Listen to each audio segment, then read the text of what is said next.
Well, if you thought our supply chain was jammed now, you ain't seeing nothing yet. It could be about to get much worse this summer. That's because 22,000 dock workers at two of the most important ports in the United States have a contract expiring at the end of June, and they could strike. Let's talk about the likelihood of that with the CEO of Pacific Maritime Association, Jim McKenna. Danny Romero is here with us as well. Jim, good to see you. So let's talk about the likelihood of a strike as of July 1st. And if that were to happen, what would be the impact on our economy, let alone the global economy? Well, at this point in time, you have to be cautiously optimistic that we're not going to get into a strike scenario.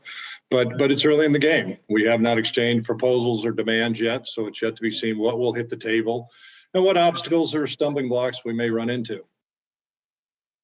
And Jim, it's Danny over here. I wanted to bring to your attention that in 2014, the last time the union contracts, expired, the talks went on for months, and it had to come down to the White House really stepping in. Now we're hearing the U.S. Labor Secretary also mention that he's keeping a close eye on this.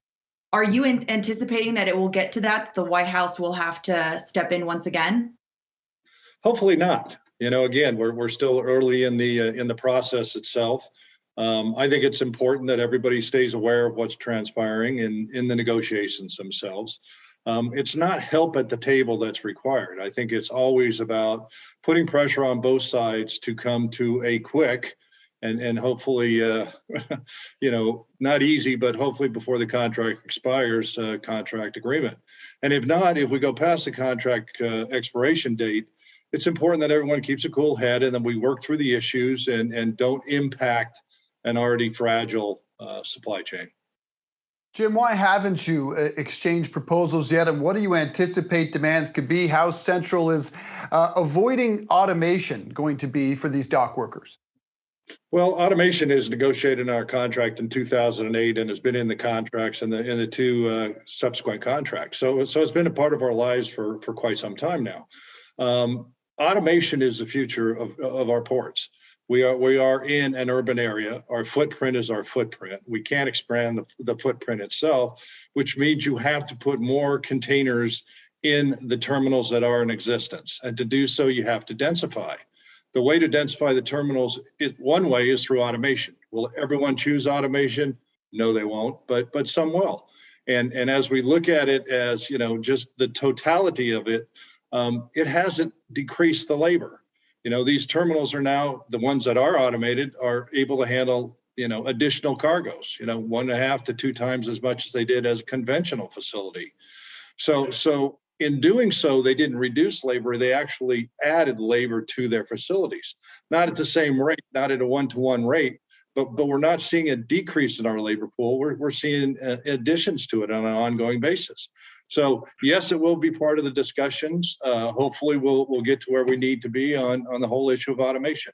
But again, it's essential for these ports to continue to grow. We're at 100% capacity now. So if we don't do something different, then we're where we're at. And then cargo will have to find other places to come into this country, where by automating, we're able to keep more jobs, we're able to handle more cargo, and I think it's a win-win situation.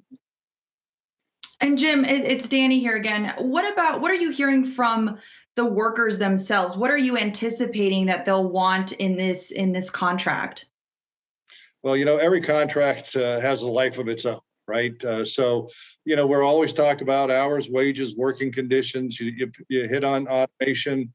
It's yet to be seen what else will be inside that. But there will be multiple demands come across the table, multiple proposals go across the table. And it's our job to wade through them, get to the most important ones, and see if we can't reach agreement in a timely manner. Leverage is, of course, everything in these cases. Jim, how do you anticipate a very tight U.S. labor market will factor in here? From our point of view, not at all. It can from a trucking perspective, which has been a problem, a warehousing perspective, it's been a problem. The demand is very high for those two supply chain agents. And I see that continuing. So if we add to that already congested or that already, under scrutiny supply chain, it's going to have a devastating impact on the U.S. economy and our move to grow the economy as it is today. And Jim, let's just wrap it up right here. Back in February, the National Retail Federation sent a letter urging that both sides, come to an agreement before the deadline. And even in that letter, they said that some retailers are even developing contingency plans if an agreement isn't met. What is your response to that? Well, that happens every time we get into contract discussions. That retailers, shippers, they create options, right? They don't want to be caught if, in fact, something does happen to the West Coast. They don't want all their eggs in one basket, so to speak. It's a lot more difficult under the current scenario because all the ports are full. Canada's full, the East Coast is full, the Gulf is full.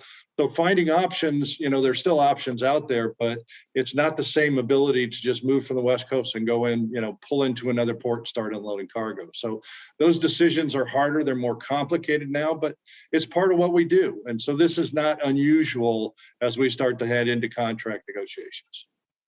Hopefully those negotiations start soon. Jim McKenna, CEO of Pacific Maritime Association. Appreciate your time, sir. Thank you.